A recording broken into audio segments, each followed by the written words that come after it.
आज मुख्यमंत्री श्री नवीन पट्टनायक राज्यर 20टी जिले में 34टी नूतन विज्ञापित अंचल परिषद गठन और 4टी जिले में 5टी एनएससी म्युनिसिपालिटी को उन्नीत करा विषय घोषणा करिसेंती।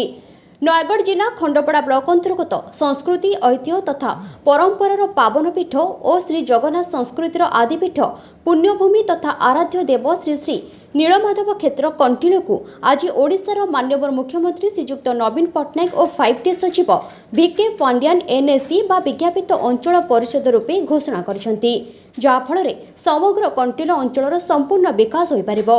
ए अवसर में कंटिलो आदिवासी मानकर आनंदर सीमा नहीं। दीर्घ 5-6 वर्षर आशा आकांक्षा आज पूरण होइतिबारु अंचलवासी प्रिय मुख्यमंत्री को अशेष अशेष धन्यवाद देइछंती। सांबादिक हिसाब से दीर्घ 40 वर्ष काम कर एनएससी मान्यता देइछंती आमर राज्य मुख्यमंत्री नवीन पट्टनायक। एथिबाई मु गर्वित तेणु से धन्यवाद दूँ। ग्रामर विकास सदाबले चिंतित पिलादिन मु गाँव कथा बुझी आसी आज सौभाग्य सुजोग जो कंटिलो को एनएससी घोषणा मुख्यमंत्री कर आमर विकास धारा बदल जीव अतीत विकास धारा प्रतिबाद।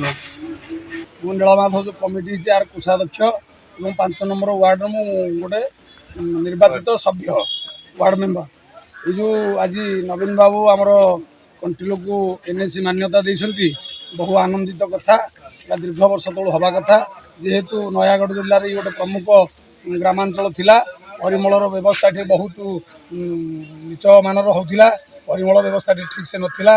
एत बड़ पर्यटन विकास चली आर रक्षणाबेक्षण दायित्व ठीक से न था। जहाँ मुख्यमंत्री ये अंचल को एनएससी मान्यता देते आम सेवायतों तरफ बहुत आनंदर लहड़ी समस्त खेली और आगामी दिन में शरीर सुस्थ रहू और ये अंचल कामना कर समस्ते खुशी प्रति आशीर्वाद प्रदान कर। मु शुणिली मोबाइल देखिली मो सांग सहित आलोचना कली मु कनफर्म हली जे आमर प्रिय मुख्यमंत्री श्रीजुक्त नवीन पट्टनायक आम कंटिलो को एनएससी मान्यता देइछंती। 5टी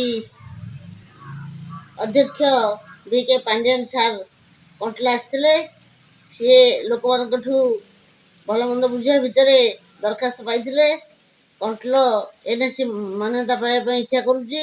यार योग्यता देखिक या डिक्लेयर कर बहुत खुशी अच्छु।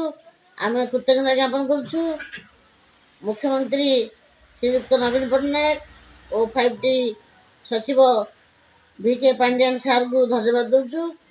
आम कंटिलवासी बहुत खुशी अच्छु। खंडपड़ारू सदाशिव पात्रों रिपोर्ट लिव लाइव ओडिया।